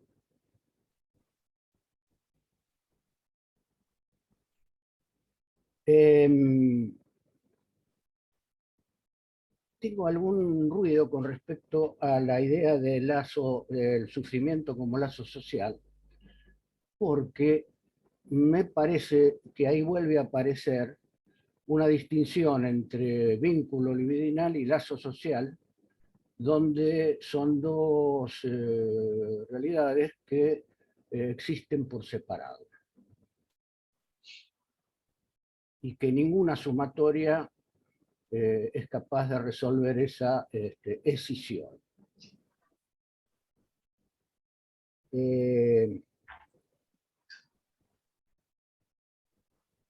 Y ahí me gustaría plantear esto, que algo tiene que ver con lo que dijo recién Silvia. Percibir no es registrar algo que existe, sino es sentir una incomodidad. El acto de percepción, como dice Simondon, es un acto donde el sujeto individuado registra una discrepancia entre lo que a él le pasa y lo que está sucediendo en su transindividualidad. La única forma de resolver esa discrepancia es con la transformación del sujeto. Y allí no están por separado lo psíquico y lo social, sino que lo transindividual trabaja junto con lo ya individuado del sujeto. Y por lo tanto representa un salto ontológico, epistemológico decisivo con respecto a la tradicional escisión entre lo social y lo psíquico, que sigue y persiste ocupando nuestros esquemas de pensamiento. Y comparto la preocupación, creo que lo dijo Silvia, bueno, no recuerdo, que tenemos mucho que conversar acerca de cuáles son las operaciones que en tanto clínicos, en cualquiera de los territorios en donde se ejerza la clínica, y creo que Diego Stulor dice que no tiene clínica, pero él es un clínico. ¿Por qué? Porque, como diría Deleuze, la clínica es la evaluación de un devenir inmanente. Y efectivamente lo que hizo hace un rato Diego, y estamos tratando de hacer todos, es justamente evaluar el devenir inmanente, en la que estamos todos inmersos. Bueno. Yeah. Gracias. Diego y Mariana, ¿qué les parece si toman algo? Por donde quieran, donde puedan. A ver, no sé si voy a poder abarcar todo. Empiezo yo, Diego, explicando algo y después. Bueno, primero pensaba en la dificultad de la definición de perimetrar el presente, ¿no? Es decir, bueno, este es el presente que habitamos. Me parece que digamos, acá fue mencionado Benjamin, me parece que el primero que hace estallar la idea del presente es él, en su concepto de la historia. Y por supuesto que la pregunta respecto de si se puede leer el pasado desde el presente considerando lo pasado, o en realidad todo pasado leído desde el presente es presente, es un pasado transformado, y ahí creo que aparece un poco la idea del relampagueo del que hablaban, nos hace pensar que en realidad la lectura siempre está comprometida y puesta en duda, realmente siempre que intentemos pensar que el pasado es pasado y el presente es presente, ¿no? Digamos que hay una imposibilidad de lectura de un pasado puro desde un presente supuestamente puro. Desde ya que ahí plantear que somos malos lectores del presente, y comparto con Graciela, hay una imposibilidad de ser buenos lectores, entonces tampoco se trata de autoimposiciones superyoicas para ver cuándo somos buenos y cuándo somos malos, pero me parece que el problema del mal lector es no darse cuenta de que es un mal lector. O sea que la primera crítica que yo haría al buen lector es la inconsciencia respecto de las fallas en su propia lectura. Me parece que eso es lo que lo hace mal lector, del presente, del pasado, de cualquier cosa, y es ese borde con la idea de certeza, ¿no? Que a veces, la verdad es que creo que en nuestra práctica y en nuestras teorizaciones a veces nos encontramos con ideas de certezas muy, muy potentes y que pretenden una descripción del pasado y también del presente, hermética en un sentido, ¿no? a la crítica. Me quedo pensando algo en el intento como de ir hilando lo que dijo Diego y muchas de las cosas que se plantearon, que es que me está pasando ahora, ¿no? mientras voy escuchando. Vengo de tener hace poco tiempo una conversación con chicos, diría yo, de la generación de los 20 y pico, hablando de las angustias de este presente, y me encontré respondiendo algo con lo que ahora no estoy de acuerdo, que es algo así como, bueno, cada época ha tenido sus propias catástrofes. Quizás esta es una más de ellas, ¿no? Pero estoy pensando que realmente no, y que en función sobre todo de todo lo que fue planteando Diego y de la cantidad de sustantivos, ¿no? que fue usando, digamos, incorporamos el de sufrimiento, pero apareció la desesperación, apareció la deserción. Pensaba también en la idea del desahucio, ¿se acuerdan en España de los desahuciados, ¿no? Es decir, la idea del desahucio como ese momento en el que eran expulsados de sus casas por imposibilidad de pagar, pero que entonces de la idea técnica del desahucio se pasaba a la idea de los desahuciados, en la desesperanza, ¿no? Me parece que esto es algo de una índole totalmente distinta a lo que en otros momentos denominamos trauma, que quizás en otros momentos hemos sido afectados por situaciones que aparecían en términos agudos, guerra, terrorismo de Estado, ¿no? Es decir, explosiones, situaciones que tuvieron el carácter de ruptura de un equilibrio y que muchas veces se transformaron en catástrofes, pero esto tiene un aterrador modo plano de existencia, plano y constante, en donde estamos lidiando con otra clase de cosas, que es el impacto subjetivo de una imposibilidad de creer, que me parece que genera otras condiciones que las de los que en algún momento implicaron para nosotros trabajar con un aparato psíquico afectado por lo traumático. Me parece que esto es otra cosa. Y me quedo un poco, digamos, pensando que eso quizás para todos es claro que afecta a nuestra clínica, ¿no? Pero no tenía tan claro hasta ahora que el concepto de trauma no sirve mucho para explicar algo de lo que nos está ocurriendo y de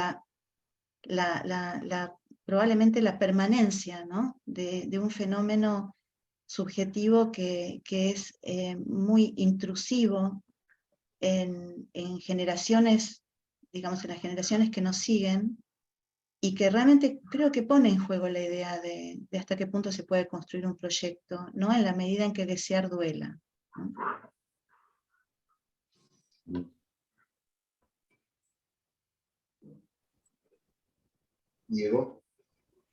Bueno, fui anotando las cosas que se dijeron, sobre todo en la medida en que eran preguntas directas. Así que lo que intentaría yo es hacer respuestas puntuales, en la medida de lo posible, a lo que sentí que eran preguntas puntuales. En primer lugar, sobre la relación de dolor y deseo, yo creo que en el planteo de Bifo, tal como yo lo escucho, ¿no? Porque con Bifo yo sugiero, ¿no? Mi mala lectura de Bifo consiste en poner bajo sospecha el problema geopolítico, digamos, ¿no?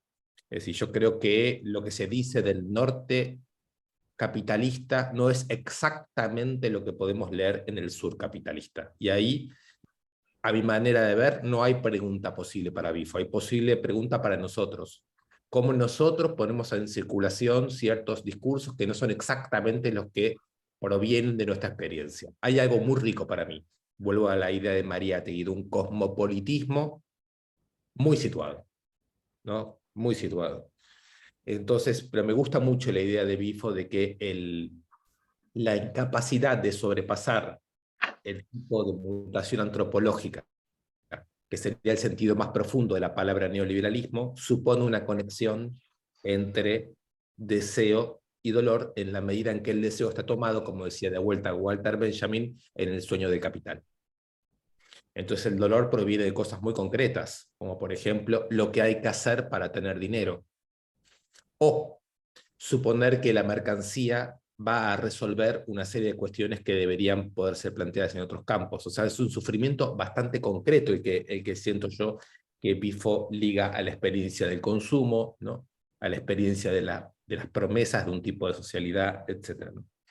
Entonces, esta idea que tiene Benjamin me parece muy interesante, ¿no? O sea, el sueño colectivo, la experiencia onírica de lo colectivo, bajo la forma del fetichismo de la mercancía, que hay que identificar, ¿no? Que hay que distinguir cada vez, porque no es lo mismo cuando el fetichismo de la mercancía es de la mercancía industrial, que cuando el fetichismo de la mercancía es de la mercancía actual.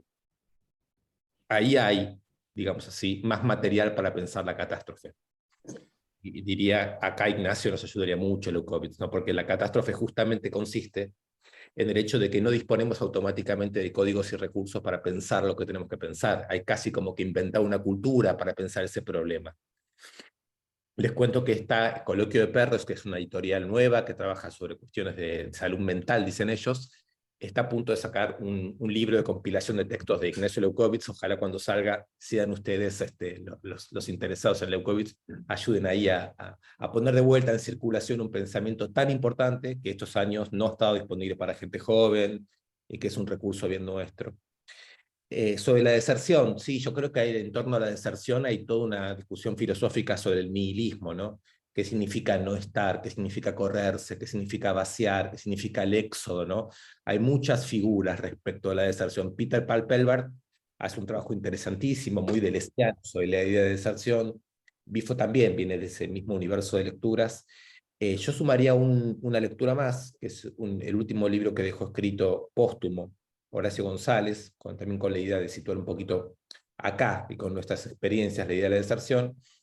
Es su libro sobre los fusilamientos, ¿no? O sea, en la historia argentina a partir de la historia de los fusilamientos, que es un libro extraordinario, y que termina con la imagen del soldado del siglo XIX, del soldado de la independencia, ¿no?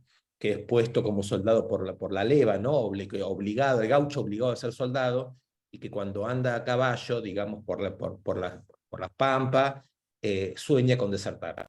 Sueña con desertar porque desertar es escapar del dilema que toda guerra y toda revolución propone entre fusilar y ser fusilado. Entonces la deserción, digamos, como la idea de cruzar una cierta frontera que no se la puede cruzar sin dolor, pero en donde hay algo que nos produce mucha curiosidad. Algo más sobre la idea de lectura, que es el gran lector que a mí me parece que es Spinoza, ¿no? El gran lector, por un lado, de la Biblia, ¿no? Como saben, hay un antes y un después en relación a cómo Spinoza leyó la Biblia, pero, según él mismo dice, leyó la Biblia como la leyó porque tomó como texto fundamental de lectura la naturaleza, ¿no? Es decir, el gran libro es la naturaleza, dice Spinoza, y en términos de lectura, de conjunto de signos, digamos, ¿no? Que no son evidentes inmediatamente y les completaría, ¿no? La lectura siempre es encontrar un funcionamiento nuevo, ¿no? No es tanto descifrar el sentido que una subjetividad nos envía a través de un texto, sino cómo esos enunciados nos ponen a funcionar actualmente en la experiencia, ¿no? En relación con problemas y con cuestiones actuales. O sea que me parece que la idea de lectura me parece muy bien como lo planteó Mariana, como la mala lectura, la importancia de la mala lectura, del mal entendido. Me parece una figura absolutamente productiva, tanto para decir, lo estamos haciendo mal, entonces hay una pregunta sobre cómo lo hacemos, como para desobedecer todo modelo de buena lectura, de que Ricardo también habló. Norma preguntaba por la cuestión de Benjamin, y bueno, yo no sé exactamente qué dijo Benjamin, porque no leo alemán, de vuelta, ¿no? La mala lectura, pero creo que cuando lo hemos leído en los grupos en que lo hemos leído a Benjamin, siempre hemos encontrado la idea de que hay algo que es un pasado especial, que no es exactamente el pasado de la historiografía, que es ese pasado que tiene algo para decirle, casi en secreto, a sujetos que están en peligro y que no encuentran en el presente, tal y como se define el presente por las clases dominantes, recursos ni posibilidades para actuar. Es a ese sujeto que un pasado que no triunfó en su momento tiene algo para decirle. Entonces, efectivamente, ahí esta imagen dialéctica que relampaguea en un instante que Norma recién hablabas, me parece un recurso formidable, es un tesoro del lector, porque también ahí está, insisto, con la mala lectura, que me parece un gran hallazgo de lo que dijo Mariana. Graciela planteó una cantidad de cosas muy desafiantes, puedo decir cosas muy rápidas, porque dijo muchas cosas muy importantes para mí, por lo menos. Por un lado, avanzamos con esto, sí, el mal lector es estructural, estaríamos diciendo, no es el no obediente, el que no toma la lectura como obediencia a un modelo o una tradición, ¿no? De una manera lineal. Y me parece que sí, que el mal lector es el que se habilita a olvidos, ¿no? Olvidos, desobediencias, desplazamientos, malas traducciones, ¿no? Yo creo que esto también tiene que ver con lo colonial. O sea, el papel, digamos, del lector colonial es el de leer mal, es el de no conocer el idioma original, de no disponer de archivos, de no estar ¿no? en la gran tradición de la lectura periférica. Todo esto está muy trabajado. Yo creo que haríamos muy bien en recorrer la obra de Piglia, por ejemplo, entera a partir de este comentario de la mala lectura. En una lectura política de Piglia habría muchísimo material. Bueno, después el tema de la clínica, que apareció un par de veces. A mí me interesa mucho esta cuestión con Kafka, tomarse uno mismo como caso de viviente, ¿no? En Kafka se obtiene la idea de que la potencia es algo que se puede uno se puede relacionar con la potencia por lo que tiene de deficitario, o por lo que tiene de vulnerable, o por lo que tiene de inadecuado, o por lo que tiene de anómalo. Entonces la posibilidad de presentarse a sí mismo como anómalo, como inadecuado, si quieren ustedes de detectarse uno mismo como poblado de síntomas, es la base de una lectura sintomática, y es la base de un desplazamiento, y es la base de, digamos, esa conexión que hacía Ricardo entre percibir y leer, ¿no? Una percepción sensible, por un lado. Bueno, no me parece una mera percepción sensible lo que hace Kafka, ¿no? Lo que hace es, creo que lo dijo muy bien Osvaldo al final, es leer lo que está desacoplado, es leer lo que es disfuncional, es leer lo que es perturbador, lo que es inquietante, ¿no? Y suponer que eso que es inquietante no es inquietante personal, es también novedad social, es también novedad histórica. El punto ese, digamos, en donde un conjunto de intensidades son a la vez cuestionamiento personal, pero sobre todo anuncio de que nuevas fuerzas golpean la puerta, ¿no? Esa es la frase de Kafka, me parece fundamental. Y finalmente Graciela hacía una cuestión sobre la política. Decía, no es que la política no produjo cosas, sino que produjo esto. Estoy angustiantemente de acuerdo, o sea, me angustia mucho estar de acuerdo, porque cuando yo hablaba de política me refería sobre todo a la tesis militante, según la cual la práctica sirve para transformar la realidad, y no para gestionar el desastre. Entonces, si nos ponemos lo suficientemente de acuerdo en que la política sirve para gestionar el desastre, estamos en problemas enormes, ¿no? Sobre todo cuando una pregunta que nos hacemos, y Ricardo la traía de vuelta y de vuelta, que es en qué creemos, ¿no? ¿Cuáles son nuestras creencias? ¿Pueden haber creencias políticas? Porque así como con Bifo traemos la deserción, también hay que decir que por lo menos en América del Sur, por lo menos en este momento, la deserción no puede ser despolitización. No puede ser indiferencia respecto a las acciones y los destinos colectivos. Entonces, en el documento se hacía una relación, citando a Freud, entre vínculos y reglas. A mí me parece que la preocupación por los vínculos, cuando está ligada a la preocupación por las reglas, tiene un núcleo político.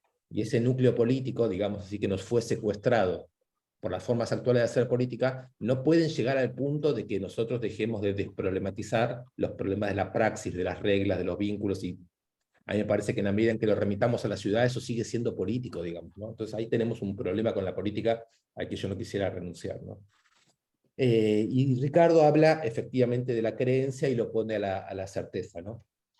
Certeza sería aquel que está demasiado seguro y puede confirmarse a sí mismo en cómo actúa de Gerardo Morales a Hitler, ¿no? Y nosotros tendríamos confianzas más provisorias, ¿no? Que nos permiten no cerrarnos en una subjetividad autoritaria.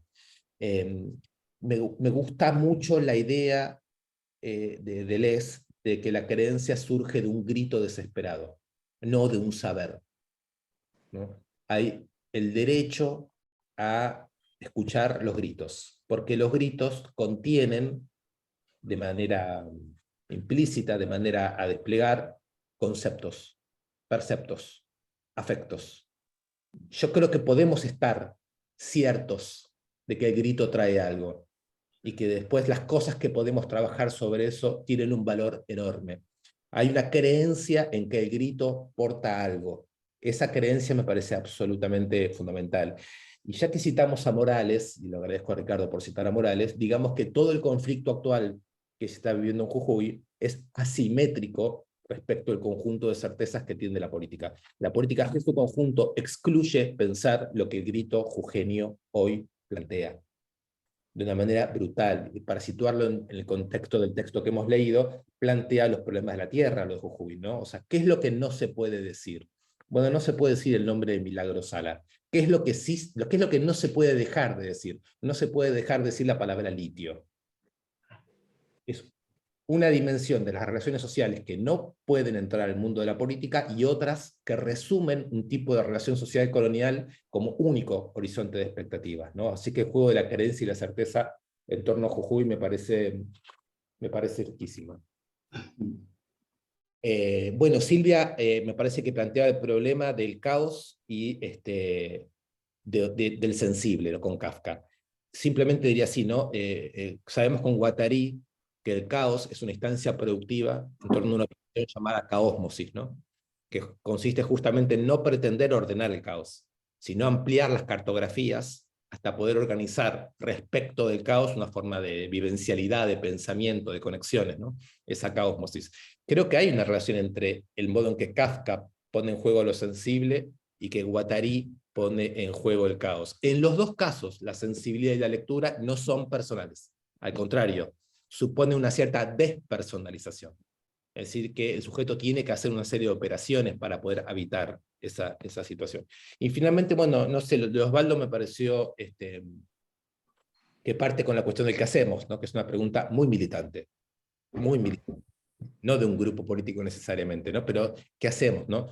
Y a mí yo tengo la impresión de que los dos términos que se pusieron en juego acá, que son los de malestar y los de lectura, van muy bien con la pregunta ¿qué hacer? En el sentido que van muy bien con la idea de una consigna. Y a mí me parece que la organización del pesimismo y ese tipo de consignas que yo ponía en juego al comienzo ligan muy bien nuestras anomalías, nuestras incapacidades de buenas lecturas o de adaptación al presente, nuestros malestares, con una serie, digamos, de preguntas a desplegar, digamos, de conversaciones a tener en este que hacemos. Él hablaba de Simondon con una lectura que a mí me pareció muy lúcida, muy brillante, digamos, y planteaba que hay una clínica del devenir inmanente. Bueno, qué sé yo, yo creo en lo mismo, ¿no? Creo en lo mismo, me gustó mucho su intervención.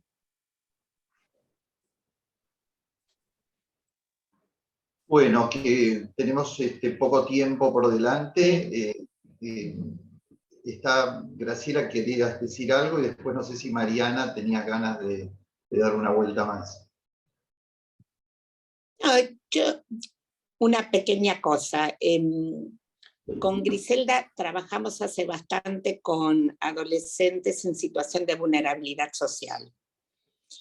Y hay dos elementos que no son irrenunciables para, digamos, acompañar en estas vidas devastadas. Una es la idea de vínculo y otra es la idea de proyecto. Entonces, yo creo que podemos reformular la idea, ¿qué es hoy un proyecto? podemos repensar digamos, y ver diferencias entre el lazo, el vínculo y demás, pero creo que son irrenunciables para cualquier tipo de abordaje. Esto quería plantear, esto era uno. Y la otra, Mariana, cuando vos hablabas de trauma, comparto, pensaba si la idea de trauma acumulativo de Mazurkán, en esta cosa de constante, no nos ayuda un poco más a pensar algunas cuestiones del presente. Nada más.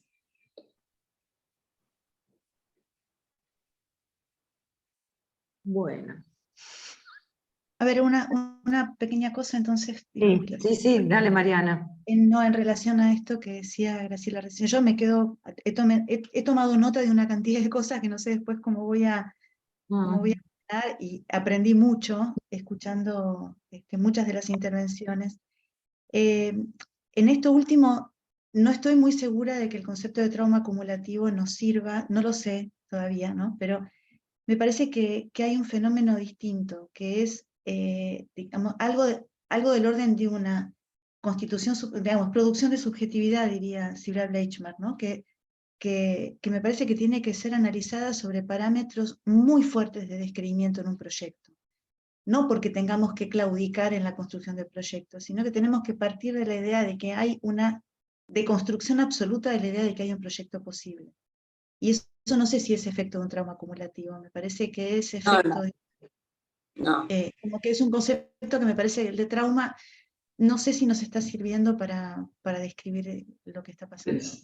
Pensaba una cosita en ese sentido, que una de las cosas que decía Nacho, cuando diferenciaba trauma de catástrofe, era que la causa que desmantela no se retira.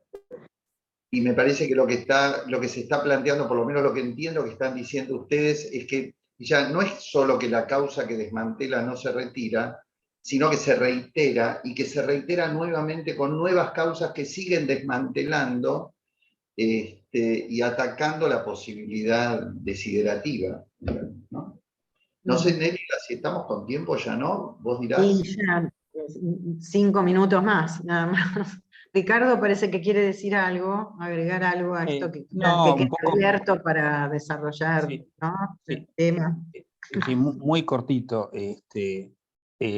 Caes tratando de describir la peculiaridad del malestar actual, habla de mal-être, ¿no? De un mal ser en este momento, que lo pienso como un nicho ecológico, como una olla en la que estamos todos metidos, ¿no? Que no se puede reducir, digamos, solamente a la renuncia pulsional propia de la entrada a la cultura, sino que tiene esta coloración, la del descreimiento, que realmente es que no es propia de otras épocas, en donde la creencia en Dios o la creencia en los ideales, digamos, tenía más prensa, digamos, ¿no? Y me acuerdo de los principios de la época mía de la residencia, cuando se planteaba que para producir una esquizofrenia hacía falta un nicho ecológico donde persistentemente se truncara la posibilidad de pensar, digamos, ¿no? Pues, sería una extrapolación terrible, ¿no? Pero hay algo que es persistentemente horadado, ¿no? Bueno, eso.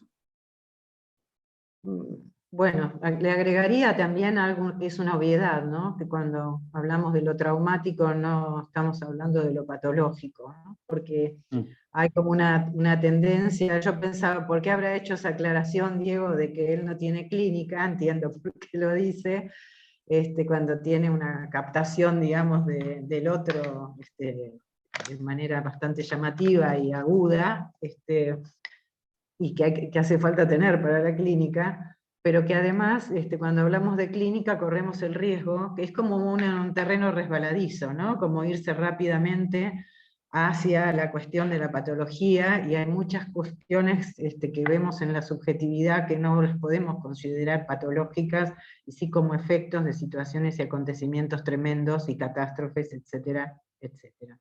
Es una obviedad, pero quería resaltarlo. No, quería decir Perdón. un datito es que, dado lo denso y fuerte que fue todo esto, a partir de 1 o 2 días, esto va a estar disponible en nuestra página de YouTube, así que se va a poder escuchar. volver a ver, digamos. Releer, claro. Leer. Releer.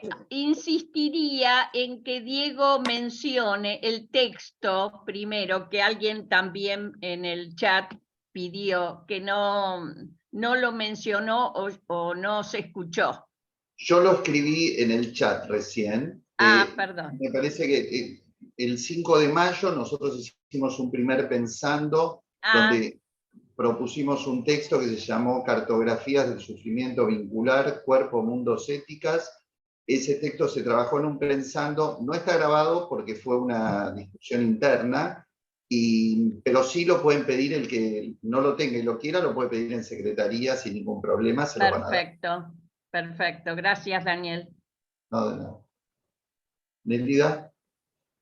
Bueno, agradecer, la verdad que las presentaciones, las intervenciones, las preguntas, y bueno, lo que va a generar esto y a disparar, no sabemos dónde llega. Qué suerte, ¿no? Que nos pase eso. A ver si podemos releer y tratar de pensar para rescatarnos de estos tiempos tan complejos, ¿no? Y agradecerle mucho a Diego y a Mariana, que escucharlos a ambos es un verdadero placer. Realmente siempre es un verdadero placer. Así que, bueno, no sé, Daniel, ¿qué querés decir? Y un aplauso. No, diría que Un aplauso. nos desmutiemos para aplaudir, digamos. Sí. ¿no? Claro, tal cual. Sí. Bueno. Diego ahí escribió que se tuvo que retirar. Está bien.